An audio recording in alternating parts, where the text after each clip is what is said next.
Baik, selamat siang kita semua. Shalom. Shalom. Saat ini kita agak manual, tidak apa-apa ya, karena laptop saya bermasalah. Terpaksa saya harus menggunakan handphone.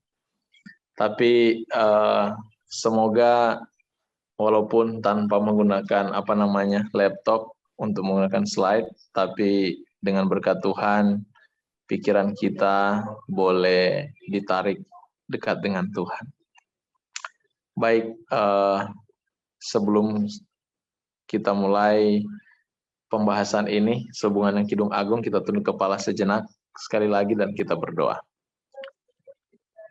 Ya Yesus Juru Selamat kami, saat ini kami ingin belajar di kaki-Mu.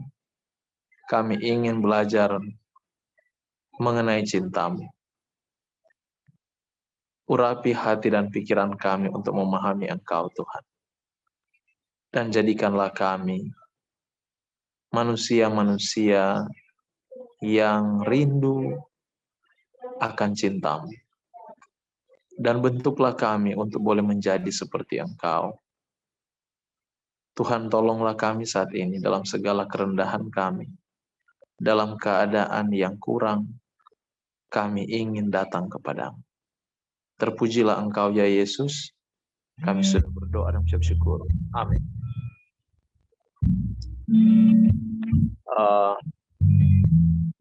Baik. Sebelum kita masuk di pasal 4, kita buka dulu di pasal 3 ini. Mengenai impian mempelai perempuan. Yang sudah kita perhatikan yang lalu, tapi saya tidak menggunakan penekanan banyak di sana. Tapi ada satu hal yang penting sebelum kita melihat keseluruhan dari cerita pernikahan rohani ini, mempelai.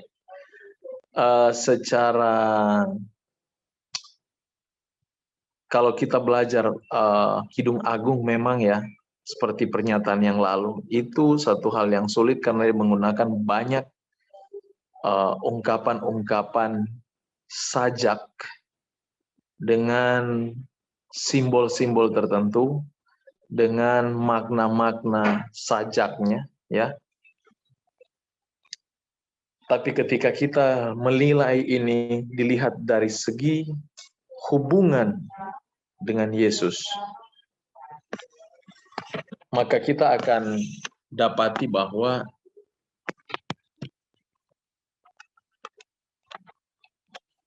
kitab ini begitu menguntungkan bagi kita. Di pasal 3, mari kita mulai dulu dengan pasal 3. Dia bilang begini, saudara punya Alkitab di rumah, boleh buka Alkitab. Jadi saya tidak lagi memaparkan dengan menggunakan PowerPoint. Mari kita lihat sendiri di Alkitab kita.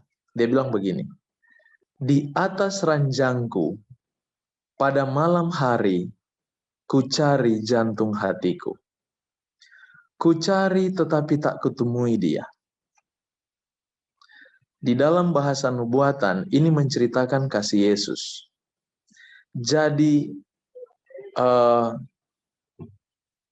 ada beberapa komentar yang saya coba perhatikan. Siapa yang ngomong ini? Laki-laki atau perempuan? Mempelai laki-laki atau mempelai perempuan? Dan beberapa komentar tidak ada kepastian sehubungan dengan siapa dia ini. Apakah dia laki-laki atau dia itu perempuan? Tapi uniknya dalam kitab Kidung Agung ini, pasal 3 dalam bahasa Indonesia, di dalam perikopnya, dia tulis ini sebagai impian mempelai perempuan. Tapi kalau kita baca, ini ungkapan seorang laki-laki yang mencari jantung hati di tempat tidur, namun hilang.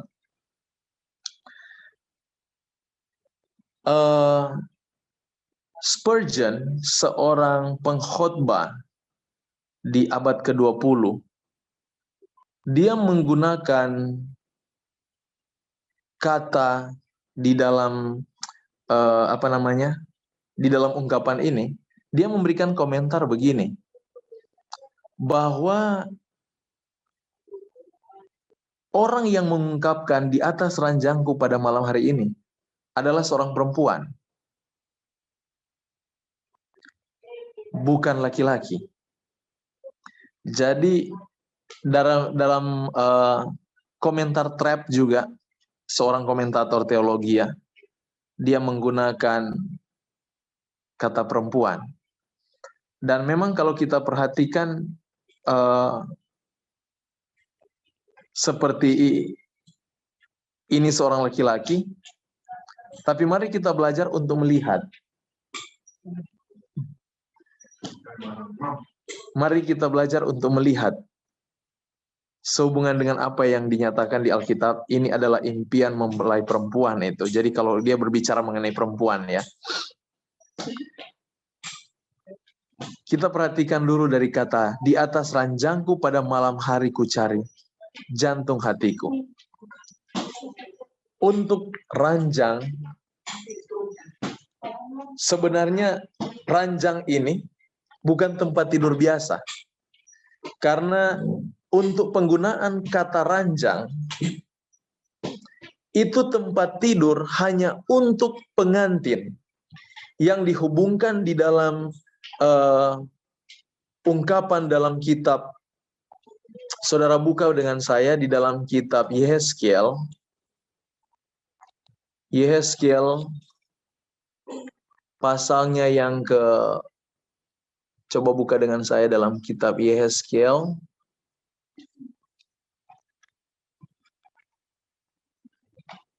Pasal 23 ayat 17. Boleh tolong baca? Saya baca ya, Pak Pendeta. Iya, silakan. Yehezkiel 23 ayat 17, demikianlah firman Tuhan. Maka orang Babel datang kepadanya menikmati tempat tidur percintaan dan menajiskan dia dengan persundalan mereka. Sesudah ia menjadi najis oleh mereka, ia meronta dari mereka. Demikianlah firman Tuhan. Terima kasih, Bu Hani. Kata tempat tidur percintaan itu sama katanya dengan di dalam kitab Kidung Agung pasal 3 ini. Yang sebenarnya dalam bahasa Inggris digunakan couch. Kata couch ini tempat tidur khusus untuk berbaring orang yang baru menikah. Tempat tidur yang pendek. Memang kalau orang timur mereka hanya menggunakannya hanya untuk ketika mereka malam pertama. Jadi kisah ini adalah cinta pertama antara dua joli yang baru menikah. Saudara bayangkan, cinta pertama waktu Yesus menjadikan manusia.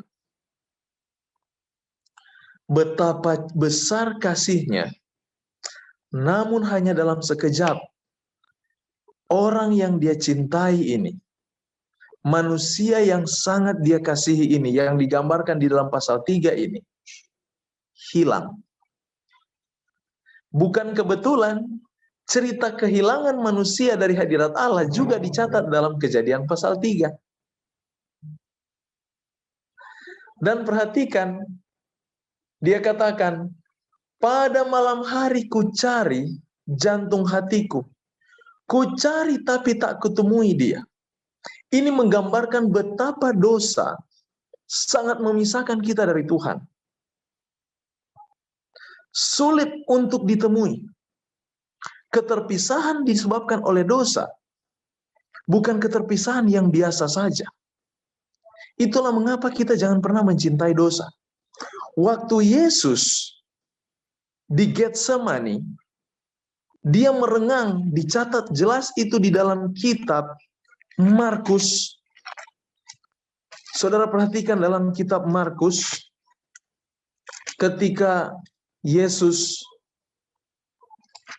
ada di Getsemani, Markus pasalnya yang ke-14,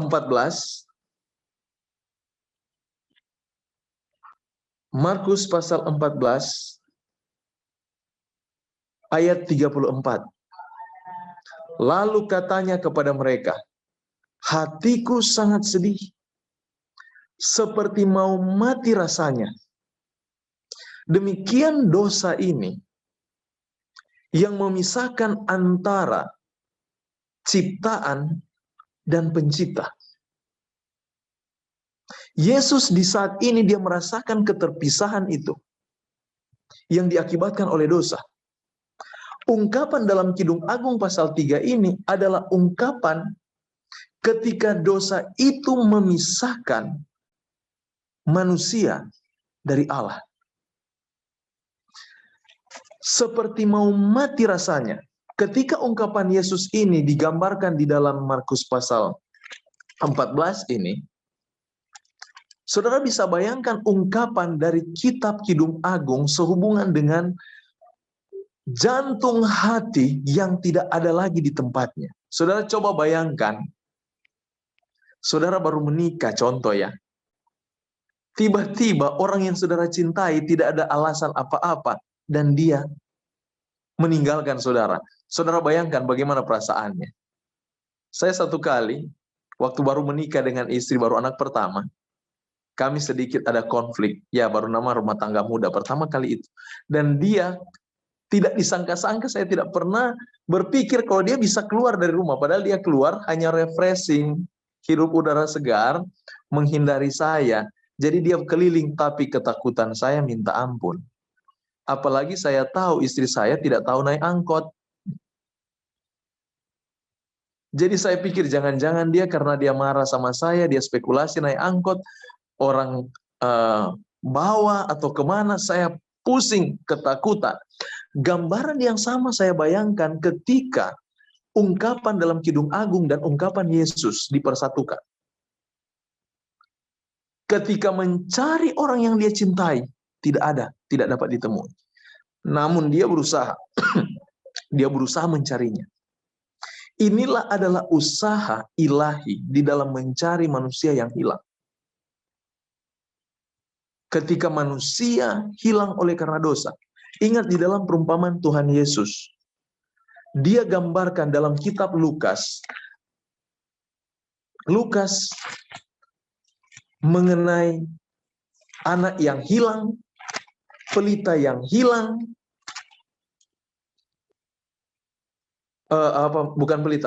dirham yang hilang maksud saya, dan domba yang hilang. Mengapa Yesus memberikan perumpamaan benda-benda yang hilang seperti ini? Karena itulah gambaran kita. Itu adalah gambaran dosa yang memisahkan antara Allah dan manusia. Di dalam pandangan ilahi, orang yang berdosa adalah orang yang hilang. Mengapa? Karena Allah hanya mengenal hal yang rohani.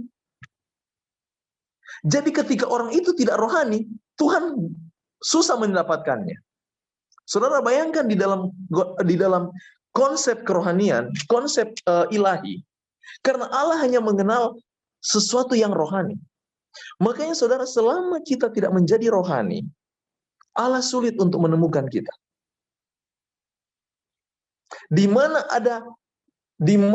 tidak ada kerinduan untuk menjadi baik, untuk bersekutu dengan Tuhan, di mana tidak ada kerinduan itu, Tuhan sulit memperoleh kita. Tuhan akan cepat mendapatkan ketika orang ada sedikit saja kerinduan untuk mendapatkan Tuhan, untuk kembali kepada Tuhan. Itu seperti bercak cahaya yang sangat kecil, bagaikan tusukan lubang jarum di tengah-tengah kegelapan yang besar. Demikian Allah sangat peka melihat terang kerohanian yang datang dari orang-orang yang mau mencari Dia. Hanya seberkas cahaya kecil, Allah akan mendapatkannya.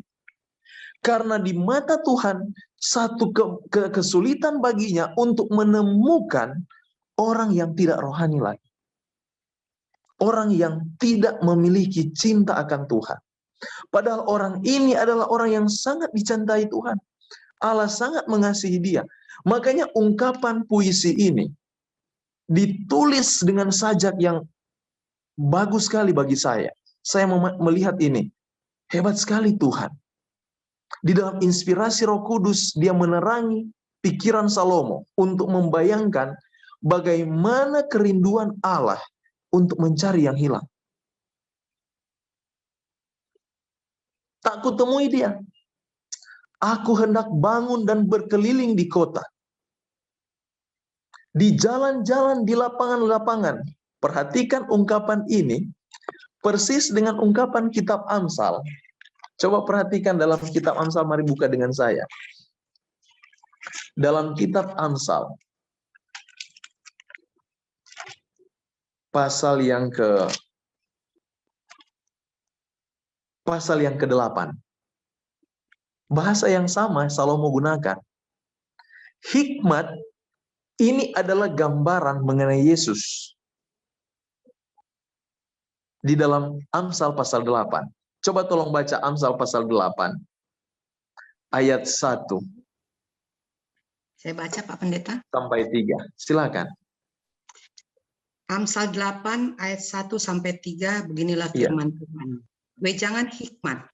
Bukankah hikmat berseru-seru dan kepandaian memperdengarkan suaranya? Di atas tempat-tempat yang tinggi di tepi jalan, di persimpangan jalan-jalan, di sanalah ia berdiri. Di samping pintu-pintu gerbang, di depan kota, pada jalan masuk ia berseru dengan nyaring. Demikianlah firman Tuhan. Bahasa yang sama kan? Ya. Hikmat menggambarkan mengenai Yesus. Dan demikian gambaran ini diungkapkan kembali di dalam pasal 3 ini. Dia mencari di jalan-jalan, di pintu-pintu gerbang. Kalau kita mungkin tinggal di Jakarta, atau kita tinggal di daerah Indonesia ini, ya, kita tidak dapat memaknai bahasa ini dengan jelas. Tetapi saudara bayangkan saudara tinggal di Timur Tengah.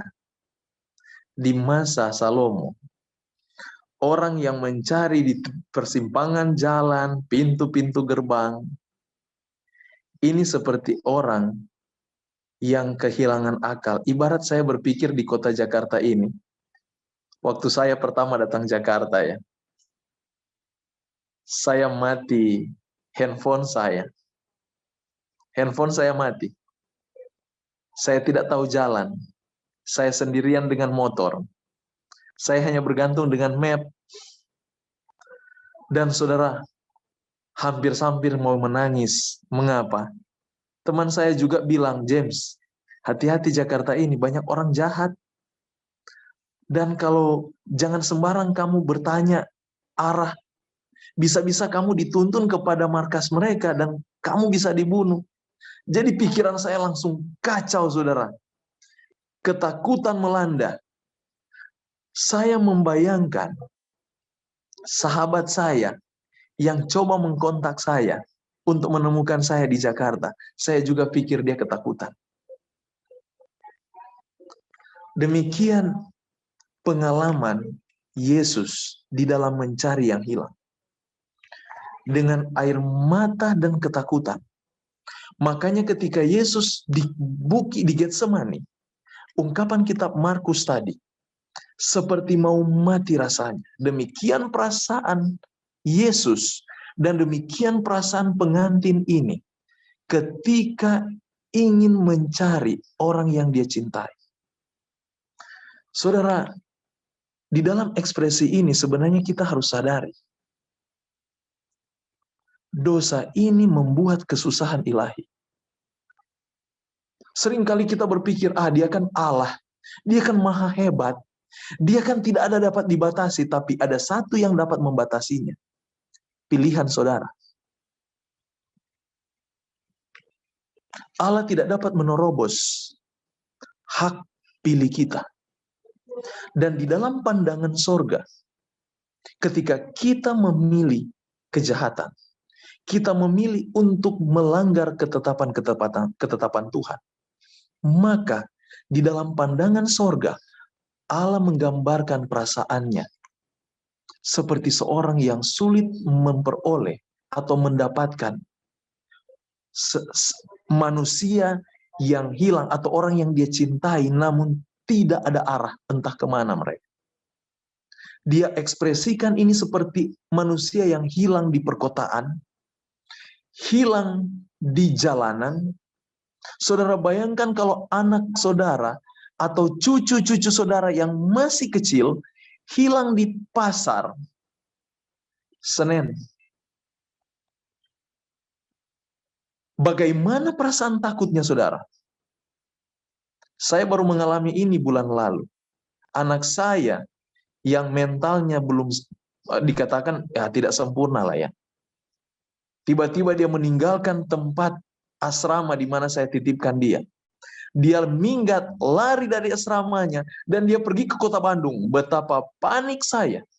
Bagaimana dia akan datang bagaimana dia dapat ditemukan? Demikian perasaan yang saya gambarkan, yang boleh saya mengerti dari perasaan ilahi, dari perasaan Yesus ketika melihat kita tidak mencintai dia lagi. Ketika dia melihat bahwa kita tidak lagi dekat dengan dia. Perasaan yang menakutkan, yang sama digambarkan dalam Kidung Agung ini. Ku cari di lapangan-lapangan, jantung hatiku. Perhatikan ungkapan jantung hati di perikop ini. Coba saudara hitung ada berapa kali? Ada yang bisa hitung? Berapa kali dalam perikop pasal 1 ayat 1 sampai ayat 5 ini ungkapan jantung hatiku? Pertama di ayat 1. Kedua di ayat 2. Ketiga di ayat 4. Ketiga di ayat 3. Dan keempat di ayat 4. Ungkapan jantung hati ini diulang-ulang menggambarkan bagaimana bagaimana cinta Yesus kepada kita yang tidak dapat diungkapkan dengan bahasa manusia. Terlalu miskin kita memahami kasih Allah kepada kita. Tidak ada bahasa manusia yang dapat menggambarkan kasih Allah kepada kita. Namun Tuhan menggunakan ekspresi cerita ini untuk boleh kita dapat merenungkan betapa besar cintanya kepada kita. Ku cari tidak kutemui.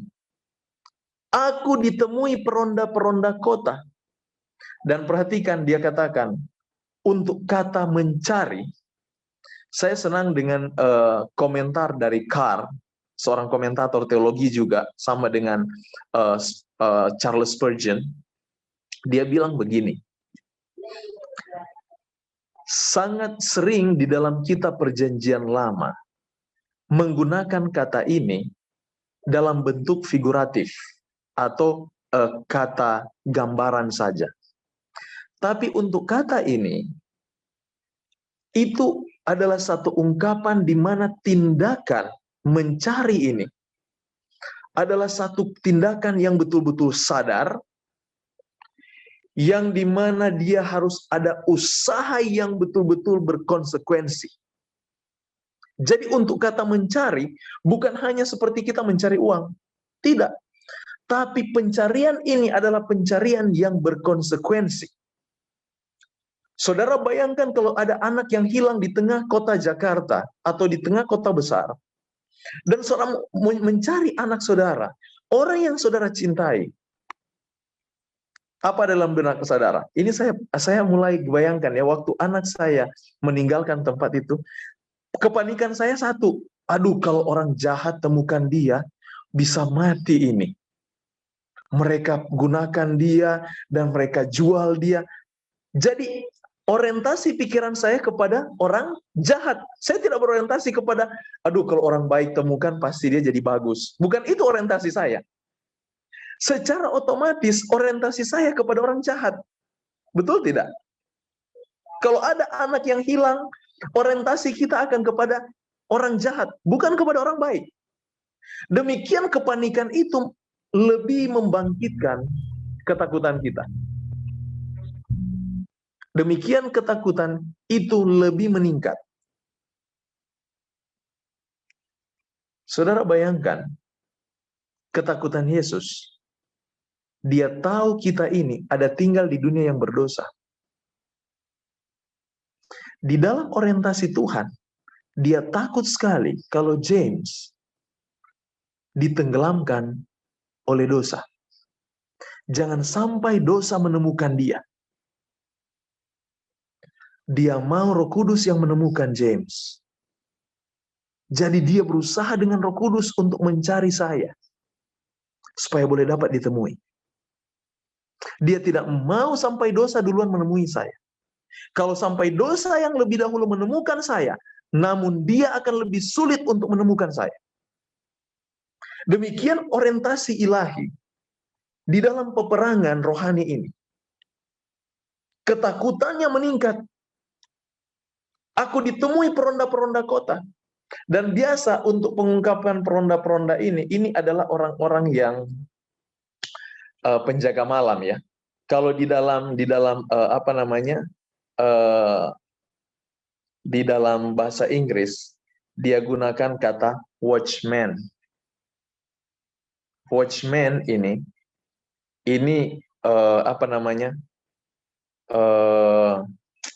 penjaga, pengawas, iya kan? Dia gunakan kata watchman di sana, pengawas. Tetapi bayangkan, aku ditemui peronda-peronda kota, dan dia tanya, apa kamu melihat jantung hatiku? Baru saja aku meninggal mereka, ku temui jantung hatiku. Saya mau tanya, siapa peronda-peronda ini? Atau siapa watchman ini? Di dalam gambaran Kidung Agung. Spurgeon membuat komentar, dia bilang begini.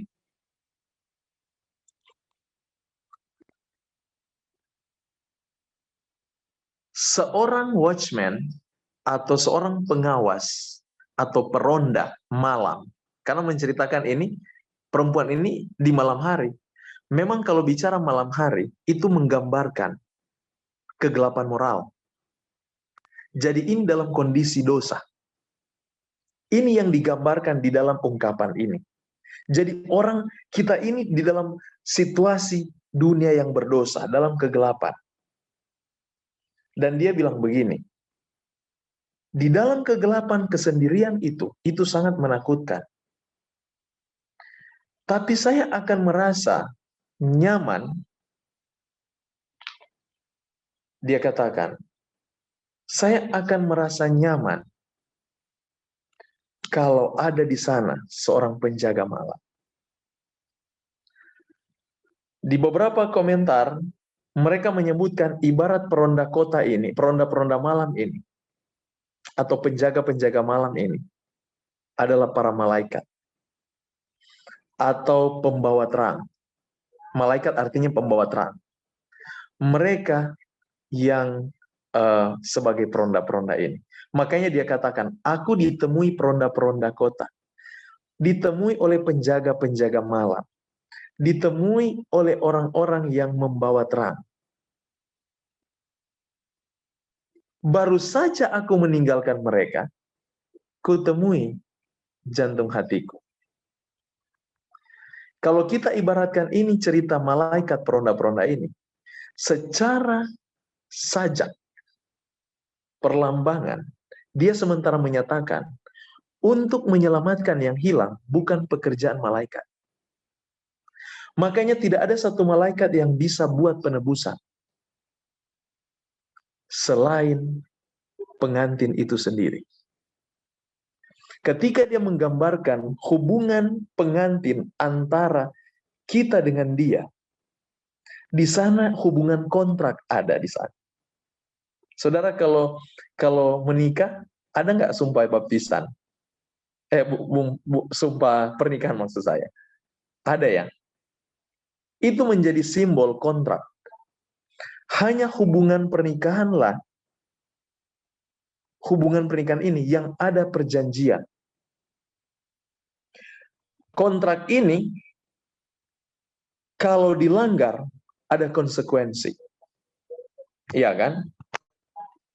Di mana ada kontrak dan kontrak itu, minta maaf, dan kontrak itu dilanggar, artinya ada konsekuensi.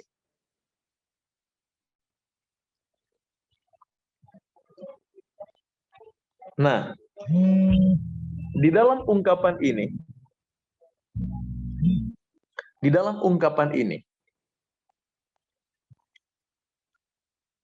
sebenarnya konsekuensi itu ada sama kita. Tapi bayangkan, yang mencari kita, Yesus, yang pembuat kontrak, melambangkan laki-laki. Bukan kita perempuan. Kita yang berjanji, dia yang mencari. Dia cari dalam ungkapan ini dengan perasaan yang sangat-sangat mengkhawatirkan. Di tengah-tengah kegelapan, dia bertemu para peronda. Peronda tidak dapat menemukan, peronda tidak dapat melakukan penebusan. Demikian Yesus 100% untuk keselamatan saudara dan saya. Itu adalah kinerja ilahi. Ungkapan ini diungkapkan di dalam cerita ini dan dia bilang begini. Kutemui jantung hatiku, kupegang dan tak kulepaskan dia, sampai kubawa dia ke rumah ibuku.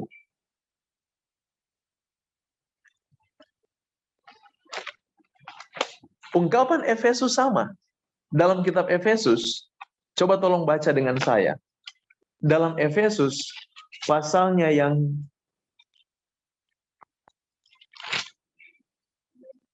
kelima,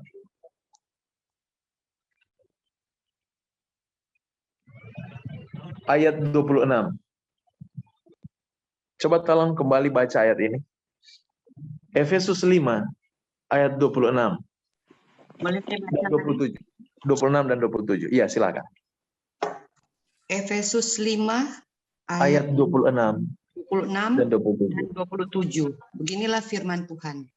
Untuk menguduskannya sesudah ia menyucikannya dengan memandikannya dengan air dan firman, supaya dengan demikian ia menempatkan jemaat di hadapan dirinya dengan cemerlang, tanpa cacat atau kerut, atau yang serupa itu, tetapi supaya jemaat kudus dan tidak bercela. Amin, terima kasih. Ini pekerjaan Tuhan. Di ayat 27 dia katakan, supaya dengan demikian ia menempatkan jemaat di mana? Di hadapan dirinya. Ini tujuan Allah. Makanya dalam Kidung Agung pasal 3 ini, dia katakan, ketika aku menemui jantung hatiku, ku pegang dan tak ku lepaskan dia, dan sampai ku bawa dia ke rumah ibuku. Ingat Yesus katakan, jika aku ditinggikan, akan kutarik semua orang datang kepadaku. Dan kalau mereka sudah ada padaku, tidak akan kulepaskan. Pertanyaan, mengapa banyak orang terlepas dari Yesus? Apa yang membuat kita terlepas dari Dia? Sehingga kita melakukan dosa. Jadi sebenarnya, kadang-kadang kita berdoa, Tuhan, mungkin Tuhan sudah jauh dari saya.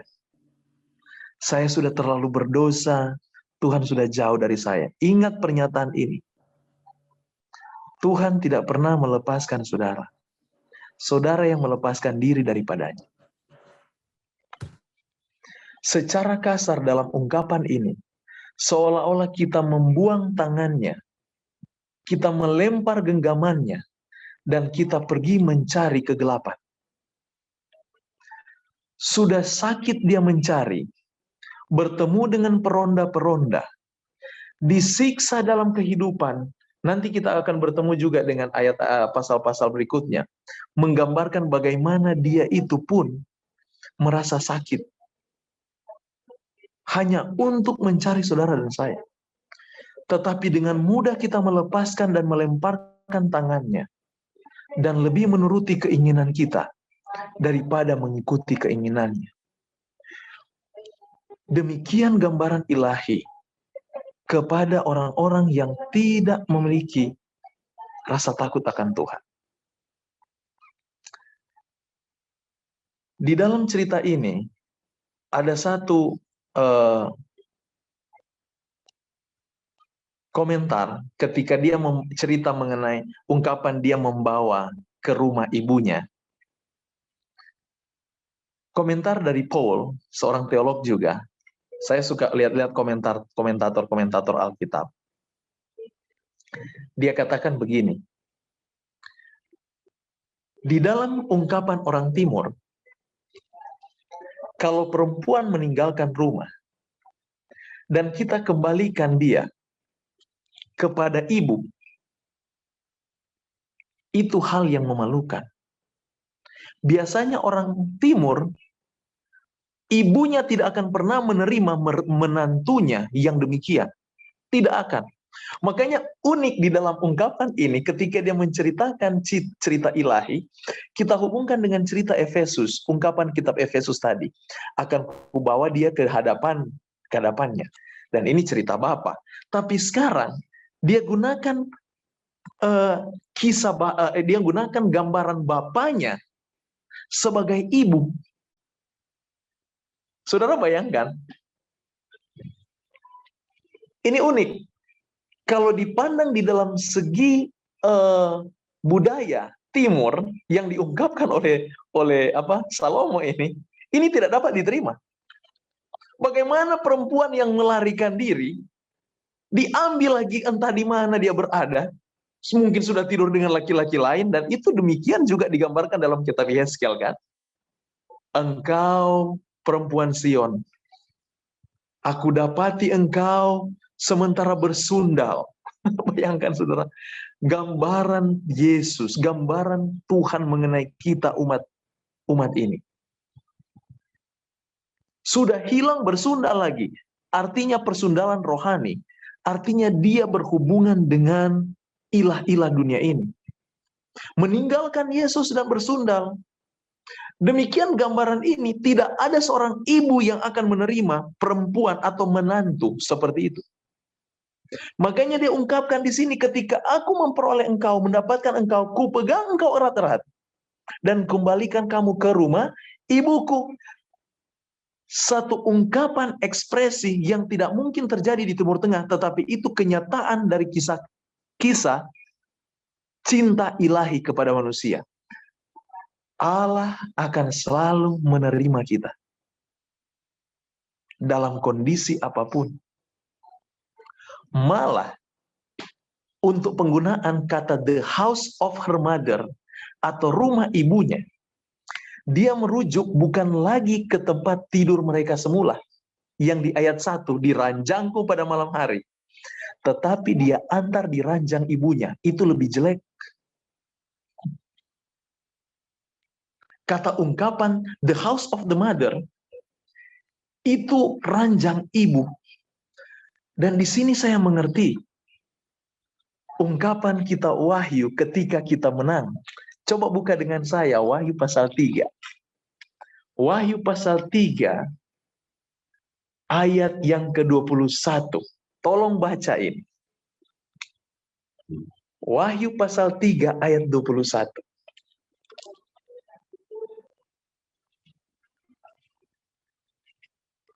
Saya baca ya, Pak.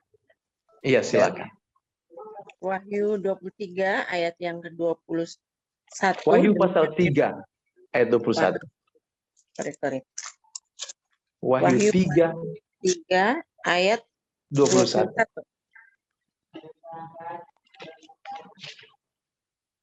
Enggak. Barang siapa menang, ia akan kududukan bersama-sama dengan aku di atas takhtaku, sebagaimana aku pun telah menang dan duduk bersama-sama dengan Bapakku di atas tahtanya. Amin. Saudara, malaikat saja tidak boleh duduk di tahta Allah. Tapi bayangkan ungkapan Yesus sama dengan ungkapan kitab Kidung Agung ini. Dia kembalikan ke rumah ibunya. Di dalam ungkapan orang timur, di dalam bahasa the house of the mother, itu bukan hanya ungkapan perempuan dibawa kepada rumah ibu dan memang rumah ibu ada kamar sendiri. Tidak. Sebenarnya secara direct, secara langsung, dia membawa perempuan yang saya katakan pelacur ini langsung ke tempat tidur ibunya. Yang ini tidak mungkin bisa terjadi. Tetapi demikian gambaran kasih Allah kepada manusia. Demikian gambaran kasih Allah. Gambaran ilahi di dalam Trinitas yang tidak layak, itu adalah hak prerogatif Allah. Namun hak itu diberikan Yesus dengan cuma-cuma kepada kita yang Dia cintai. Betapa besar cinta yang Dia berikan kepada kita. Saudara, kalau dalami baik-baik kitab ini, saudara akan melihat ekspresi kasih yang saya pun tidak habis pikir. Saya kehabisan akal saya untuk memikirkan hal ini. Betapa besar kasih Allah buat saya. Dan saya hanya menjualnya hanya untuk kehormatan, hanya untuk harta, hanya untuk nama baik. Semurah itu kita menjual kasih Allah. Kita harus rajin merenungkan hal ini. Ungkapan dalam Kidung Agung pasal 3. Saya tidak dapat ekspresikan dengan kata-kata. Tetapi ungkapannya memberikan simbol-simbol yang jelas. Karena ketika dia bawa istrinya ini yang hilang ke rumah ibunya, dan ungkapan 4 kali dia katakan, jantung hatiku. Jantung hatiku. Dan perhatikan ungkapan dari atas. Saya senang sedikit kembali kepada komentar Charles Spurgeon. Dia bilang begini. Ungkapan-ungkapannya mulai dari mengasihi, mencari, menemukan, memegang, dan membawa. Kata-kata kunci yang muncul dari cerita tadi ya. Mengasihi, mencari, memegang, mencari, menemukan, memegang, dan membawa. Saudara, kalau bahasa ini muncul di dalam satu tali ikatan, saya bisa simpulkan hanya dengan satu kata. Terikat. Jadi dengan kata lain, benar apa yang dikatakan satu komentator teologi, saya sebutkan namanya Ellen G. White, dia katakan begini, kasih Allah yang mengikat kita tidak dapat dipisahkan oleh apapun juga. Kasih Allah yang mengikat. Kalau Roma dia ungkapkan, kitab Roma dia bilang begini, kalau kita bersama Tuhan, siapa yang dapat memisahkan? Sebenarnya kita orang Kristen, kalau kita memaknai benar-benar ungkapan ini, memang kita tidak bisa terpisah dari Yesus. Jadi kalau saudara sekali terpisah, itu satu hal perlakuan yang paling hebat yang pernah ada di atas kolong langit ini. Kalau saudara sekali saja terpisah dari Yesus, saya mau katakan, itu adalah pemberontakan yang paling hebat yang pernah terjadi di alam semesta ini. Karena ungkapan-ungkapan ini adalah tidak mungkin. Saya mau tanya, Allah itu kuat atau lemah? Kuat. Bayangkan kekuatannya, saudara bisa lemahkan dengan dosa. Saudara bisa lihat, jadi banyak orang yang mengaku Kristen dengan mudah meninggalkan Tuhan. Hanya karena kehormatan, hanya karena uang, hanya karena nama baik, hanya karena harga diri. Dengan mudah dia meninggalkan Tuhan. Saya berpikir, mana lebih kuat, Tuhan atau dia? Itulah saya berpikir satu hal yang ketika kita renungkan ayat ini, kita melihat bagaimana pandangan Allah. Betapa hebatnya pemberontakan itu. Sampai dia sanggup melepaskan tangan Allah yang kuat dari dirinya. Jadi yang bisa melepaskan saudara dari Kristus hanyalah keinginanmu. Makanya apa yang dicatat di dalam kitab Yakobus, dia bilang, sebenarnya kan kalau kita dengan Yesus tidak mungkin ada pencobaan, amin. Tapi bayangkan Yakobus gambarkan orang yang bisa terpisah dari Yesus. Coba buka dengan saya di dalam Yakobus pasal 1. Yakobus pasal 1, tolong baca dari ayat 13 sampai 15. Coba tolong baca ayat ini. Yakobus 1 ayat 13 sampai 15.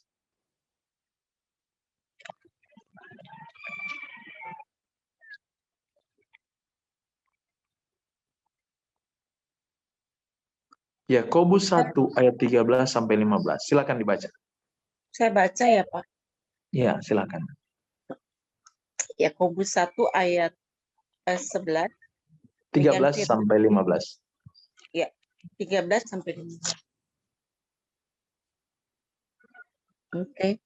Apabila seorang dicobai, janganlah ia berkata, pencobaan ini datang dari Allah. Sebab Allah tidak dapat dicobai oleh yang jahat, dan ia sendiri tidak mencobai siapapun. Tetapi tiap-tiap orang dicobai oleh keinginannya sendiri, karena ia diseret dan dipikat olehnya. Dan apabila keinginan itu telah dibuahi, ia melahirkan dosa, dan apabila dosa itu sudah malang, ia melahirkan maut. Demikian proses bagaimana kita terlepas dari tangan ilahi yang kuat. Diawali dengan apa? Dengan coba. Keinginan. Baru itu dia bilang apa? Keinginan yang diseret dan dipikat. Baru itu keinginan itu dibuahi dan melahirkan dosa. Dan kalau dosa itu matang, dia melahirkan maut. Demikian ketakutan Allah kalau kita melepaskan diri dari dia. Hanya satu yang paling ditakuti Allah di kolong langit ini, yaitu pilihan saudara, yaitu keinginan saudara. Itulah mengapa Paulus dalam inspirasi Roh Kudus, dia katakan, pikirkanlah semua hal ini. Apa yang baik, apa yang benar. Apa yang patut dipikirkan, apa yang benar, apa yang baik. Semua ini harus menjadi pikiran utama orang Kristen. Karena dengan demikianlah kita tidak akan terlepas dari Allah. Karena yang dapat melepaskan kita dari Allah tidak ada yang lain, saudara, tidak ada yang lain. Saya tidak dapat sanggup melepaskan saudara dari Tuhan. Setan sendiri dalam kuasanya tidak mampu melepaskan saudara dari genggaman Yesus. Karena ungkapan dalam Kidung Agung adalah ungkapan yang benar dan hidup. Tapi kalau itu sampai terlepas, itu bukan Allah yang melakukannya. Dan ingat, setiap perasaan kita yang jahat itu akan membuahkan hasil yang jahat. Segala keinginan yang jahat itu akan menghasilkan buah yang jahat. Itu terjadi karena keterpisahan kita dari cinta ilahi. Makanya kalau kita belajar Alkitab, belajarlah merenungkan kasih Allah dalam hidup kita.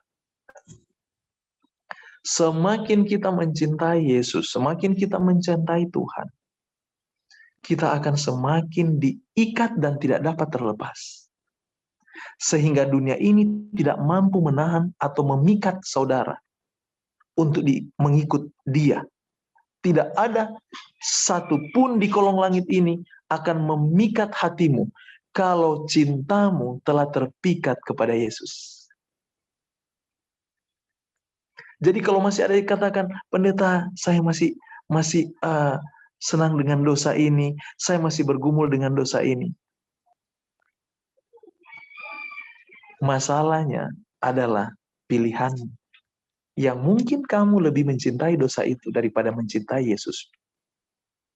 Engkau masih lebih mencintai harga dirimu daripada mencintai Yesus.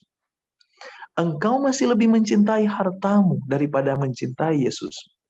Engkau lebih mencintai kedudukanmu, harga dirimu, daripada mencintai Yesus.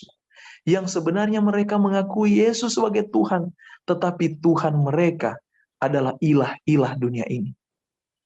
Mereka tidak lebih daripada seorang pembohong. Karena Allah katakan, aku tidak akan pernah melepaskan engkau. Sekali ku genggam, tidak dapat kulepaskan. Tapi pertanyaan, kalau itu sampai terlepas, jawabannya apa yang diungkapkan kitab Yakobus. Itu keinginan. Allah tidak dapat melepaskan kalau keinginan kita tidak demikian.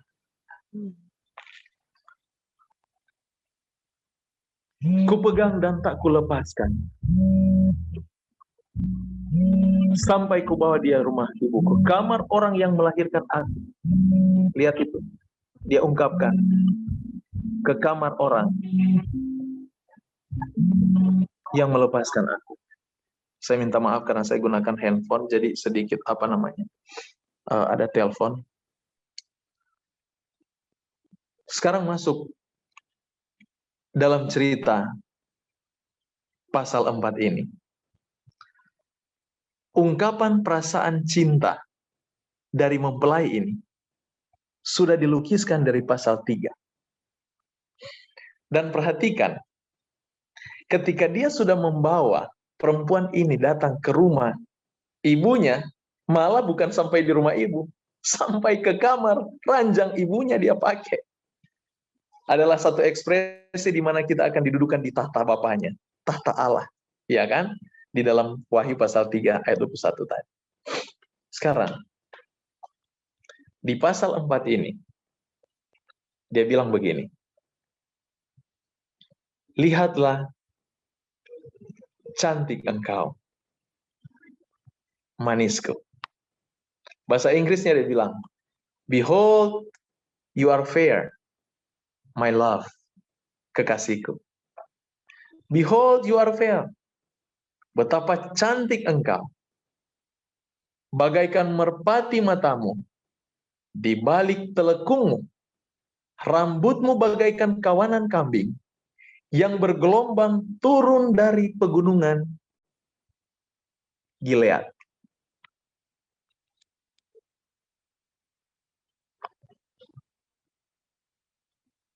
Glickman, dia memberikan komentar seperti ini. Dia bilang begini, sekarang pengantin laki-laki ini berbicara untuk memuji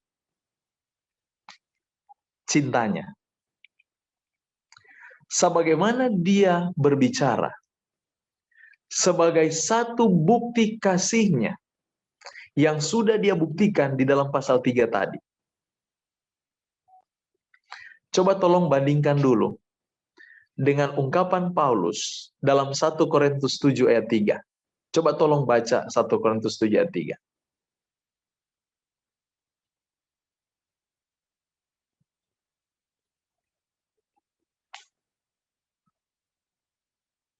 Ada yang bisa baca? 1 Korintus pasal 7 ayat 3. Saya baca ya, pendeta. Ya, silakan. Hendaklah suami memenuhi kewajibannya terhadap istrinya. Demikian pula istri terhadap suaminya. Di dalam ungkapan Paulus ini, itu adalah prinsip dalam pernikahan. Di mana kalau suami sudah membawa istri ke rumahnya, dia harus memenuhi kewajibannya. Ketika gambaran yang digambarkan, pujian yang diberikan Salomo kepada orang yang dia cintai, yang menjadi simbol atau gambaran pujian Yesus kepada umatnya. Sebagaimana tanggung jawabnya, itu harus dipenuhi, karena itu tanggung jawab seorang suami. Di dalam ekspresi hal ini dalam prinsip yang sama yang Paulus ungkapkan dalam 1 Korintus 7 ayat 3. Ini yang menjadi komentar dari Glickman, dan saya senang komentarnya, saya hubungkan dengan cerita ini. Dia menggambarkan bahwa segala sesuatu adalah tanggung jawab Yesus. Dengan kata lain, segala kebutuhan kita untuk masalah sorgawi adalah tanggung jawab siapa? Yesus. Makanya Paulus juga di dalam pikiran yang sama, saya berpikir hebat sekali Alkitab ini ya. Orangnya berbeda tetapi prinsipnya sama diberikan Roh Kudus. Dia ungkapkan di dalam kitab Filipi, ada yang bisa temukan ayatnya, tolong bantu saya karena saya bawa Alkitab yang lain. Yang dia bilang begini, segala karunia sorga sudah dilimpahkan kepadanya. Segala karunia, perlengkapan sorga. Oh ya, terima kasih. Semua harta sorgawi dilimpahkan kepada kita. Segala kekayaan sorga. Artinya, kita apa saja yang kita inginkan untuk masalah keselamatan, Tuhan akan berikan kepada kita. Sudah dapat ayatnya?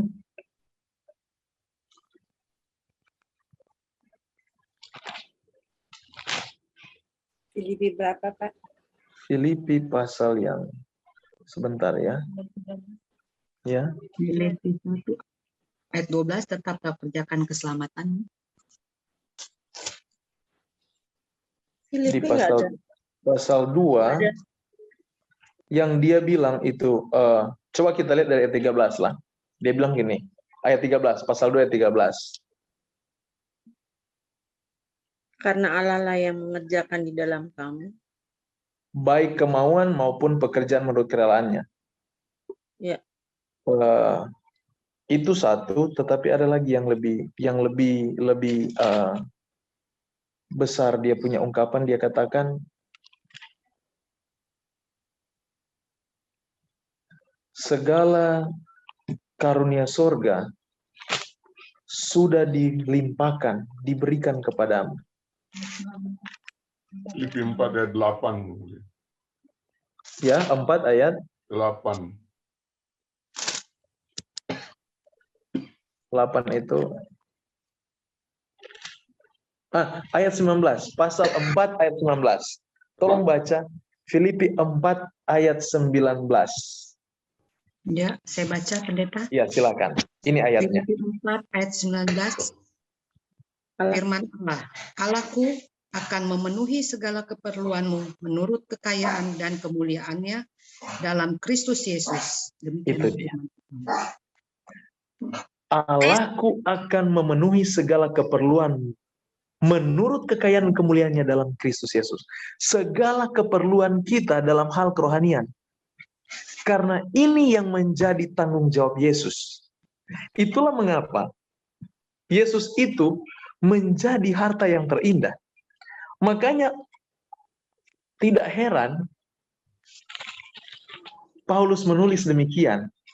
Dan juga ungkapannya di dalam kitab, sebentar ya,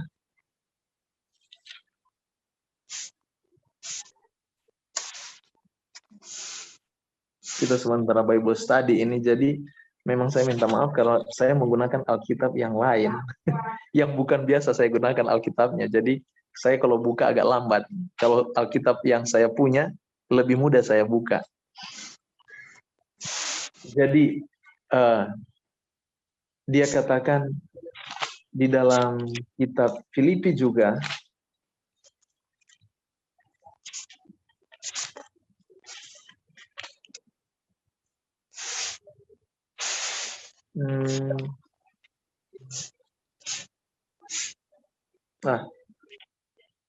ini Filipi pasal 1 ayat 8.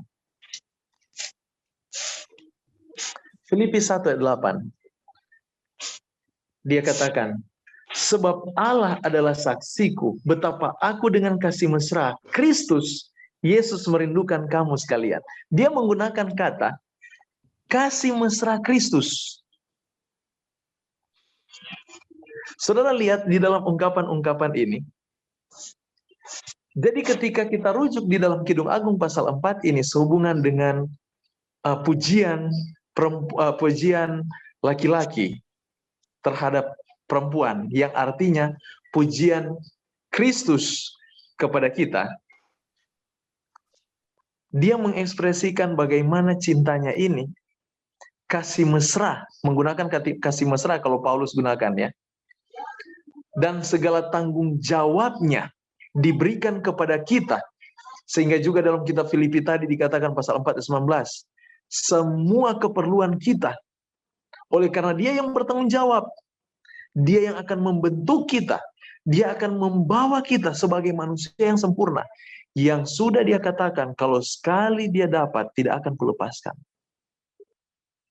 Itu kepastian ilahi yang tidak boleh kita sangkali. Kalau kita menyangkali itu, berangsur-angsur kita mulai menjauh daripadanya. Dan saudara, sebagaimana yang digambarkan tadi, laki-laki, pengantin laki-laki yang sibuk mencari pengantin perempuannya yang baru mau menikah, sudah hilang. Perasaan dengan tangisan, dengan penuh kecemasan, di mana dia mencari dengan penuh resiko, dan resiko yang dia ambil sampai dia mati di kayu salib. Oleh karena kasih mesranya kepada kita. Setelah dia lakukan semua itu, dia memperolehnya dengan penyalipannya. Dia membawa kita kepada Bapaknya.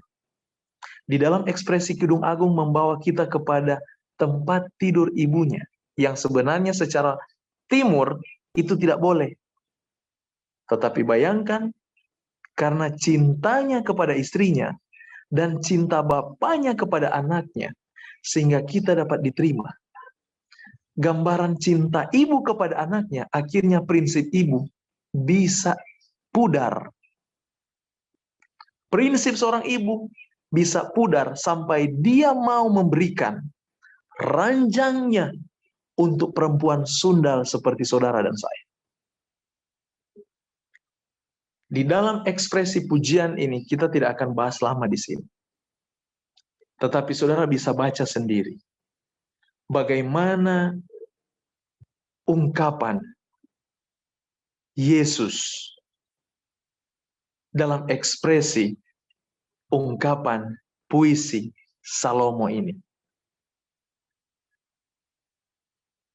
Di ayat 7, coba perhatikan, dia katakan begini, engkau cantik sekali manisku, tak ada cacat celah padamu. Turunlah kepadaku dari gunung Libanon pengantinku. Datanglah kepadaku dari gunung Libanon. Saudara tahu gunung Libanon itu di Timur Tengah gunung apa? Gunung es. Kalau saudara lihat gunung Libanon dari kejauhan, ini menggambarkan keindahan. Dan bayangkan keindahan gunung es ini. Dan bukan hanya keindahan gunung es ini, saudara. Gunung es ini menjadi berkat bagi Yerusalem. Mengapa? Karena ketika setiap tahun air es itu mencair, dia mengairi sungai-sungai yang ada di wilayah Yerusalem. Makanya bagi orang timur, Libanon ini bagaikan gunung berkat. Jadi coba bayangkan ekspresi yang digambarkan oleh Salomo menceritakan bagaimana cinta Allah kepada kita. Dia memandang kita sebagai satu berkat bagi Sion. Satu berkat bagi Sion. Saya mau tanya, saudara tahu di dalam makna Alkitab Sion itu apa? Sorga. Jadi berkat terindah sorga bukan malaikat, tapi saudara dan saya. Makanya tidak heran dalam kitab Wahyu ketika dia menggambarkan kedatangan Tuhan yang kedua kali. Ini adalah pesta alam semesta. Karena harta terbesar yang pernah hilang dari sorga, kini kembali. Dan siapa yang membawanya? Pengantin laki-laki ini, yaitu Yesus. Betapa berharga saudara dan saya di mata Tuhan. Jangan sia-siakan hidupmu dengan apa yang engkau lihat di atas dunia ini. Hargai hidupmu dengan harga sorga, bukan harga Fortuner. Hargai hidupmu dengan harga sorga, bukan harga status. Hargailah hidupmu ini dengan harga yang mahal, yang dipersiapkan sorga bagimu, bagi saya, sebagai orang-orang yang dicintai, untuk boleh kembali pulang, sebagai satu harga terbesar, bagaikan Libanon. Dia katakan pengantin perempuan yang turun dari Libanon. Ini adalah berkat terbesar, yang menjadi berkat bagi Sion, yang menjadi impian ilahi, dari kekekalan sampai kekekalan. Betapa indah pandangan Tuhan kepada saudara dan saya. Hargai hidup kita, bukan oleh karena saya itu patut dihargai, tapi hargai hidup pribadi kita, karena Yesus harus ditinggikan. Kiranya Tuhan, Yesus kita dihormati, ditinggikan. Ketika pengantin, ketika hari besar, pernikahan alam semesta, pernikahan kita akan terjadi.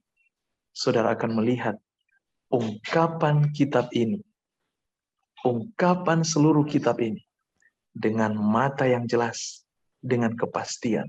Mungkin saya terlalu miskin di dalam berkata-kata untuk menjelaskan ekspresi ini. Tapi saya percaya, saudara memiliki pengalaman yang indah dengan Yesus, yang sementara saudara tulis, dan saudara akan mengalaminya dan menceritakannya ketika Tuhan datang kedua kali. Saya buat dalam nama Yesus. Amin, Mbak Ida.